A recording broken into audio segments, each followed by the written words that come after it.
The Montana dawn stretched across Big Sky country as Wyatt Thompson's pickup bounced along the dirt road to Miller's abandoned ranch.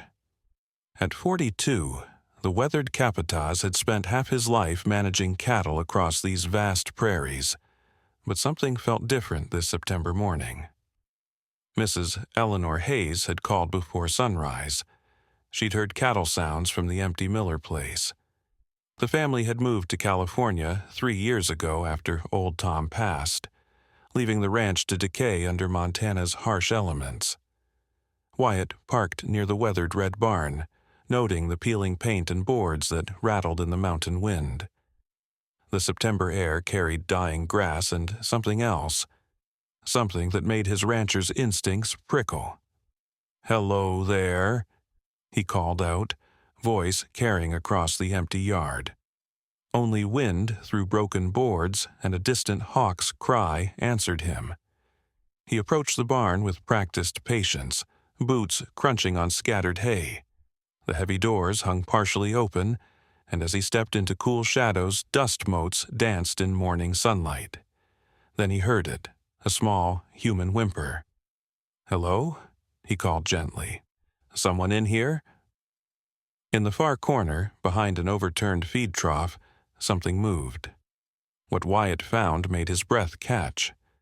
A tiny girl, maybe 3 years old, curled against the barn wall like a wounded animal. Blonde hair matted with dirt, pink jacket torn and stained. She clutched a battered stuffed rabbit, its ear hanging by threads, but her eyes stopped him cold, large, blue, filled with terror no child should ever know. She stared without blinking, still as a frightened deer. "Easy there, little darlin'," Wyatt whispered, crouching down. "Name's Wyatt. I'm here to help." No response. She didn't even seem to hear him. Wyatt assessed quickly. Dehydrated lips, pale skin, scratches on her arms like she'd been running through brush. A bruise on her temple. She'd been here hours, maybe longer, in the mountain cold. "I'm going to come closer, sweetheart," he said, movements slow and deliberate. "Won't hurt you." When close enough, he extended his calloused hand. "Can you tell me your name?" Nothing. Her grip tightened on the rabbit, but she remained silent. Wyatt pulled out his phone, relieved to see signal. His fingers shook as he dialed 911. "This is Wyatt Thompson, Capataz for Diamond Creek Ranch. I'm at the old Miller place on Highway 89. Found a little girl, maybe 3.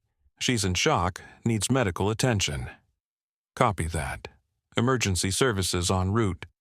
Stay with the child. I'm not going anywhere." As they waited, Wyatt settled nearby, speaking in low tones about the mountains, the weather, how pretty her rabbit was. The child never responded, but her violent trembling gradually subsided. When sirens pierced the morning air, her eyes widened with fresh terror. She pressed into the corner, making her first sound, a broken whimper that cut through him. Sheriff Kate Morrison entered first, boots echoing. A woman in her late 30s with auburn hair, Kate had seen her share of heartbreak in 7 years as Glacier County's sheriff. But this sight visibly shook her. "Jesus," Kate breathed, lowering her voice. "How long?" "Don't know. She's dehydrated, in shock, haven't heard a word." Paramedics Jim Reeves and Danny Walsh arrived next, but the child's reaction was immediate. Hyperventilation. Clutching the rabbit desperately. "Hold up," Wyatt said, stopping their approach. "She's terrified." He turned back to her, voice patient as with a spooked Mustang. "Darlin', these folks are here to help, just like me. They'll make sure you're okay, then we'll find your family. Sound all right?" Still no verbal response, but something shifted in her eyes. Trust? Or just exhaustion? "What's your name, sweetheart?" Kate asked, crouching beside Wyatt. Silence stretched, broken only by labored breathing and wind through the barn. Could be selective mutism, Jim suggested. Severe trauma sometimes causes it in children. As they prepared transport, Wyatt found himself reluctant to leave. Those haunted eyes reminded him of a trapped Mustang colt, the same terror and desperate hope. "You coming to the hospital?" Kate asked. Wyatt nodded, surprising himself. Someone should stay with her. During the drive to Glacier Regional Medical Center, those blue eyes haunted him. What had she seen? What happened to her family? And why did a grizzled rancher feel so compelled to keep her safe? Questions that would soon lead to devastating answers. At Glacier Regional Medical Center, Dr. Elena Vasquez had examined the mystery child with gentle expertise. Her findings were both relieving and troubling. "Physically, she'll be fine," she told Wyatt and Sheriff Morrison in the hallway. "Dehydration, minor cuts, mild hypothermia, but psychologically, she's showing severe trauma signs, selective mutism, hypervigilance, dissociation." Wyatt removed his Stetson, running fingers through graying hair. "What's that mean for recovery?" "Children are resilient with proper care. But we need to know what happened first." Kate shook her head at their questioning looks. "I've checked missing persons across 3 states. Closest match is Emma Patterson. 3 years old, blonde, blue eyes. But she was reported missing from Billings, 4 hours away." "When?" Wyatt asked. 5 days ago. Grandparents called when the parents didn't show for a visit." Dr. Vasquez frowned. 5 days? She couldn't survive that long in the mountains without care. 2 hours later, Robert and Grace Patterson sat in the consultation room, faces etched with bone-deep weariness. Robert, weathered hands from a lifetime on Montana ranches, kept turning his worn cap. Grace, silver hair neatly braided, dabbed tears with an overused tissue. "That's our Emma," Grace whispered after seeing the child. "Our grandbaby." Robert's face hardened. "Where are Michael and Sarah?" Kate responded carefully. "We're investigating. Tell us about the last time you saw your son and daughter-in-law." Grace's composure cracked. 5 days ago, Sunday dinner. Michael called that morning. They were having problems with Frank. "Frank?" Wyatt asked. Robert's hands clenched. "Frank Morrison. Sarah's father, not a good man. Sarah moved out at 18 to escape him." "What problems?" Kate pressed. "Frank demanded to see Emma, said Sarah was unfit, that he had grandfather's rights. He'd been drinking, making threats." "What threats?" "Said he'd take Emma away, prove Sarah couldn't care for her. Even showed up at their apartment last week, pounding doors at midnight." Kate made notes.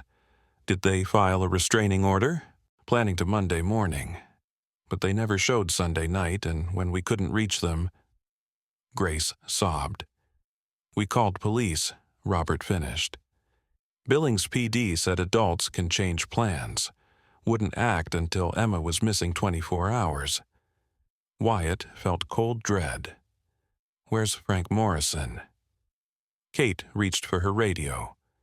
"I need an APB on Michael Patterson, 29, and Sarah Patterson, 27, driving a silver 2020 Ford Explorer, and welfare check on Frank Morrison in Billings." The response crackled back with devastating clarity. "Sheriff Morrison, 1054 on Highway 2, 20 miles east of Browning. Silver Ford Explorer, Montana plates matching your APB. 2 fatalities.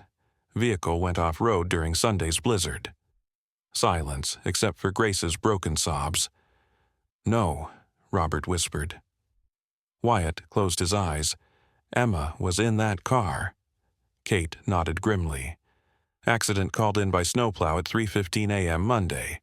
Only found 2 adult victims. Vehicle rolled down an embankment into a creek." "She must have been thrown clear," Dr. Vasquez said quietly. "Or got out after. Grace barely whispered, after watching her parents die.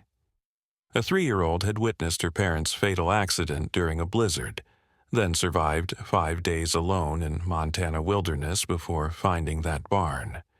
"We need Frank Morrison," Kate said.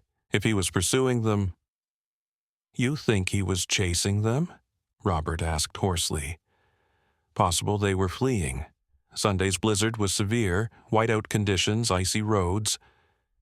Wyatt thought of Emma's terror, how she flinched at sounds. "She saw everything." Dr. Vasquez nodded. "Classic selective mutism. Children witnessing parental trauma sometimes lose speech as protection. Her mind shields her from processing the experience." "Will she talk again?" Grace asked. "With proper therapy, yes, but it takes time, patience, specialized care." As afternoon wore on, devastating details emerged. Frank Morrison was found unconscious from alcohol poisoning. His truck bearing fresh damage he claimed came from hitting a deer. Timeline suggested he'd been out during the blizzard, possibly pursuing his daughter. Most heartbreaking. Emma's car seat found 30 feet from wreckage, empty. Small footprints in snow led toward forest. A confused wandering path of a terrified child who survived the crash then spent 5 days alone before finding shelter. As evening approached, Wyatt watched through the window as Grace hummed softly beside Emma's bed. The child remained silent, but tracked her grandmother's movements. A sign of hope. "You don't have to stay," Kate said, bringing coffee. "The Pattersons are here." "Can't shake the feeling she's not safe yet." "Frank Morrison," Wyatt said. "Released on recognizance. No solid evidence except circumstantial details. If he was obsessed before—" Kate's face darkened. "You think he'll try again?" "A man who'd chase his family into a deadly blizzard won't give up easily. Emma's all that's left to control." Wyatt's phone buzzed. "Tell the Pattersons I know where my granddaughter is. She belongs with real family." Kate read over his shoulder, hand moving to her weapon. "How'd he get your number?" "Small town. Everyone knows the Capataz. We need to move Emma somewhere secure." But turning toward Emma's room, they found Grace in the doorway, face pale with terror. "She's gone," Grace whispered. "Emma's gone." The empty bed, thrown covers, and abandoned rabbit told the story. Frank Morrison had found his granddaughter. The Amber Alert pierced Montana night like a gunshot. FBI agents descended on Glacier County within hours, transforming the quiet hospital into a command center. Wyatt paced the parking lot under brilliant stars, replaying events. Frank Morrison had walked in wearing stolen scrubs and fake ID, knowing exactly where Emma was. Security footage showed him carrying the unresisting child. She'd gone willingly. A chilling detail. "Children don't understand dangerous relatives," FBI agent Maria Santos explained. "To Emma, he's family." Sheriff Kate Morrison stood by the incident board, her calm cracked with self-recrimination. He knew her name, about the rabbit, brought a new stuffed animal he'd prepared. "Vehicle hits?" Wyatt asked. "Truck found abandoned near the Canadian border. Likely a decoy. We're tracking associates, properties, money trails." Robert Patterson sat hunched, wife Grace crying beside him. "Frank isn't just unstable, he's cunning. 20 years hiding what he did to Sarah, seeming like a concerned father." "What did he do?" Agent Santos asked gently. Grace looked up, red-rimmed eyes haunted. "Emotional abuse, control, isolation. Convinced Sarah she was worthless. Took years of therapy for her to understand it wasn't normal." Dr. Amy Foster, the child psychologist from Missoula, spoke from the window. "If Emma witnessed her parents' death and Frank's taken her, we have compounded trauma. Every hour increases psychological damage." Wyatt felt physical pain. Emma had finally started relaxing in the hospital. Now she was back with the man who'd potentially caused her parents' death. Frank's been unemployed 8 months but shows regular cash deposits under reporting thresholds, Kate said. He's been planning this, Wyatt realized. Threats, harassment, maybe the accident, all leading here. Dr. Foster nodded grimly. Obsessive personalities create elaborate justifications. Frank probably believes he's rescuing Emma. The breakthrough came 22 hours later at 4:23 a.m. A Saskatchewan gas station attendant recognized Frank Morrison. Security footage showed him buying baby supplies, appearing relaxed, cheerful, like a normal grandfather. "She's alive," Grace whispered. But Dr. Foster remained troubled.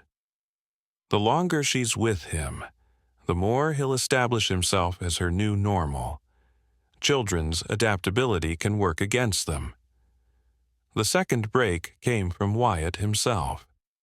Unable to sleep, he'd been thinking about Frank's psychology. What if he's not running? Wyatt asked suddenly. What if he's hiding in plain sight? Agent Santos looked up. Explain. Frank controlled his daughter by making her afraid to leave, seek help. He doesn't see himself as a kidnapper, he's a protector. Where would a protector take a child? Kate caught on. Somewhere safe, familiar. His childhood home, Wyatt continued. Obsessive personalities revert to familiar patterns under stress. Within an hour, they had the answer. Frank's deceased mother's homestead in Yaak Valley, abandoned 3 years but still family property. 2 hours from here, Kate realized. Close enough to monitor news, remote enough for isolation. As dawn broke over the Rockies, a multi-agency team surrounded the dilapidated cabin. Thermal imaging confirmed 2 heat signatures. Wyatt insisted on joining the rescue team, his wilderness knowledge valuable. But his true motivation was simpler. He needed to see her safe. The confrontation was anticlimactic, yet heartbreaking. Frank Morrison answered calmly. Emma on his hip like any grandfather. She appeared physically unharmed, but her eyes were more vacant, as if she'd retreated completely inside. I knew you'd find us, Frank said as handcuffs clicked, but I needed time to explain why her parents had to go away. The twisted words chilled everyone. In Frank's reality, Michael and Sarah's death was necessary, taking Emma an act of love. Most devastating was separating Emma from her kidnapper. She clung to Frank desperately, crying silently as they gently pried her away. In her traumatized mind, he'd become another stability source in a world that kept taking people. It's okay, darling, Wyatt said, taking Emma. You're safe now, I promise.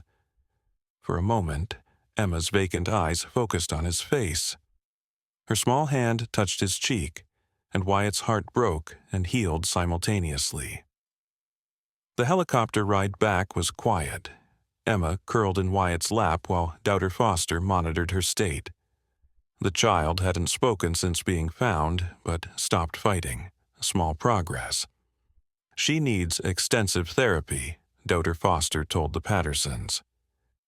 What she's experienced, witnessing parents' death, surviving alone, kidnapping by the potential cause, it's more trauma than most adults could process. But recovery? Grace asked desperately. Children are remarkably resilient with proper support, consistent care, and time, but it won't be quick or easy. Robert watched his granddaughter, noting her slightly better response to Wyatt. What does she need most? Stability, consistency, someone patient with her silence while gently encouraging trust. All eyes turned to Wyatt. For the first time in years, since his own family tragedy, he allowed himself hope that maybe he could help heal something broken. I'd like to be involved in her care, he said quietly. The Pattersons exchanged glances, Grace's tired eyes filling with grateful tears. "We'd welcome that. Emma seems to trust you, and trust is what she needs to learn again." As sunset painted the Rockies, Wyatt sat beside Emma's bed. She was finally sleeping peacefully. Tomorrow would begin the long healing journey. But tonight, for the first time since her parents' death, Emma Patterson was truly safe. And for Wyatt Thompson, looking at the small child who'd found her way into his heart, the path forward was becoming clear. January wind swept across Montana prairie as Wyatt Thompson's pickup followed the familiar gravel road to his ranch. In the passenger seat, Emma Patterson watched the world with eyes that had slowly begun showing curiosity rather than just fear. "Look there, Em," Wyatt said softly, pointing toward horses silhouetted against snow-covered mountains. "Thunder and whiskey are waiting."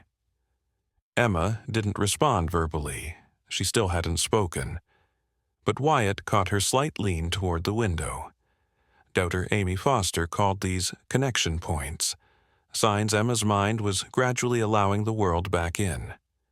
The transformation hadn't been easy. 2 months of night terrors, withdrawal, days staring at walls while clutching her replacement rabbit.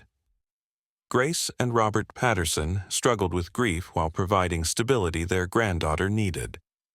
Doubter Foster had suggested the arrangement that evolved into family. Emma responded better to Wyatt than anyone, and he'd found himself volunteering for every session, appointment, small step forward. "The child has bonded with you," Doubter Foster had explained. "You represent safety. You found her, stayed calm, didn't force responses before she was ready." What went unsaid was that this arrangement healed Wyatt as much as Emma. The man who'd become isolated since losing his wife and daughter 7 years ago was learning to live again through earning a traumatized child's trust. Now, pulling up to the ranch house that had become Emma's second home, Wyatt felt familiar hope and anxiety. Today was special. Doubter Foster believed Emma might be ready for riding, equine therapy that showed remarkable results with selectively mute children. "Remember what we talked about," Wyatt said gently, helping Emma from her car seat. "Horses are gentle, like quiet folks. You don't have to ride or pet them. We're just saying howdy." Emma's small hand slipped into his calloused one. Such a simple gesture that had taken months to achieve.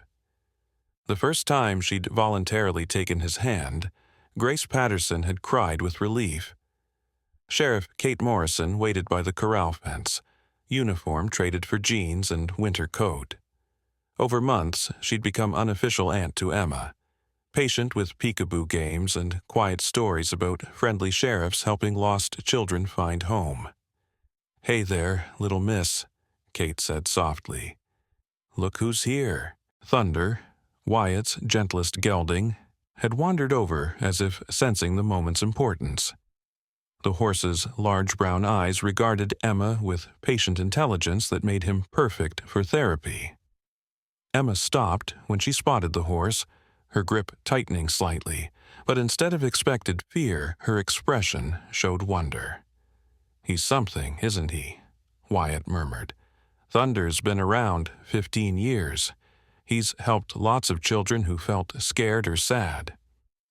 For minutes, they stood together, Emma studying the horse with characteristic intensity.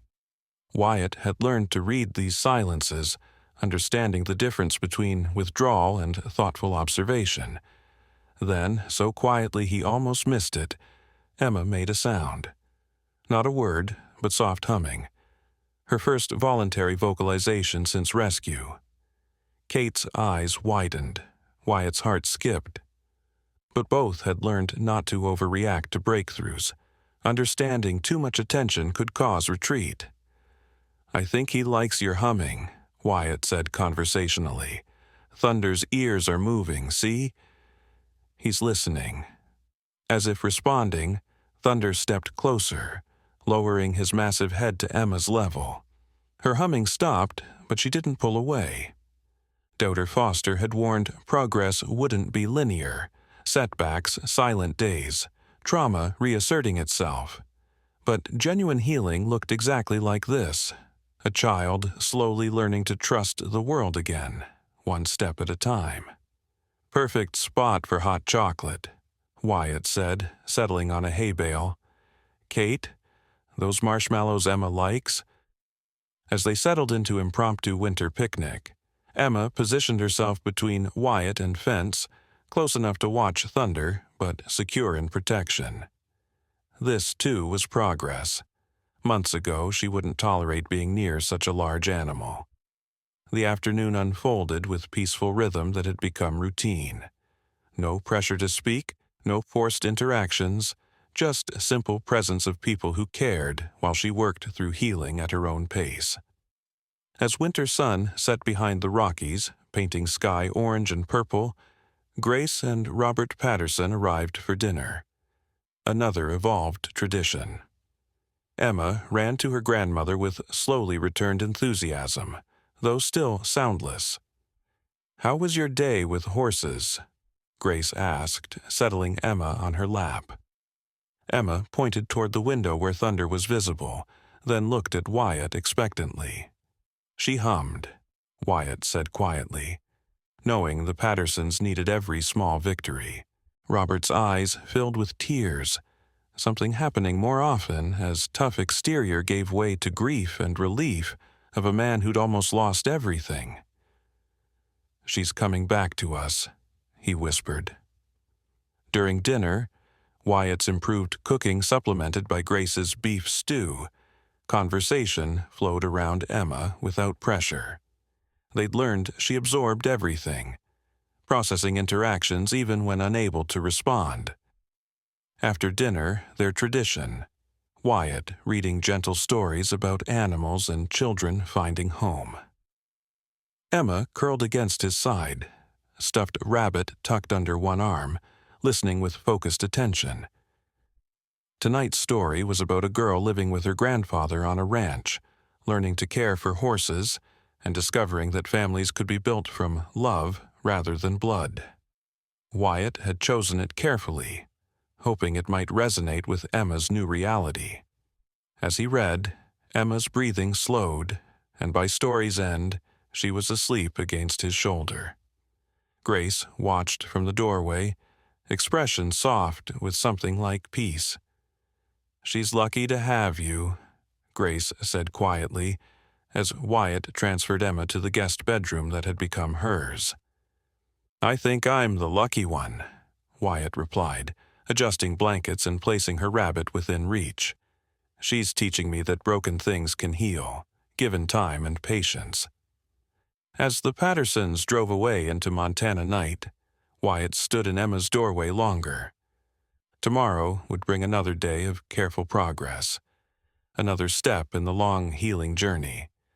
But tonight, watching the gentle rise and fall of her breathing, Wyatt allowed himself to believe in something he'd thought lost forever. The possibility of family, built not from blood, but from shared healing, mutual trust, and patient work of mending hearts broken by circumstances beyond control.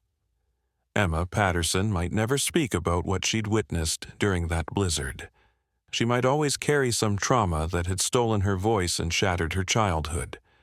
But she was learning to trust again, hope again, find joy in small moments like humming to a gentle horse or falling asleep to caring voices reading about finding home. Sometimes, Wyatt thought as he turned off lights, that was enough.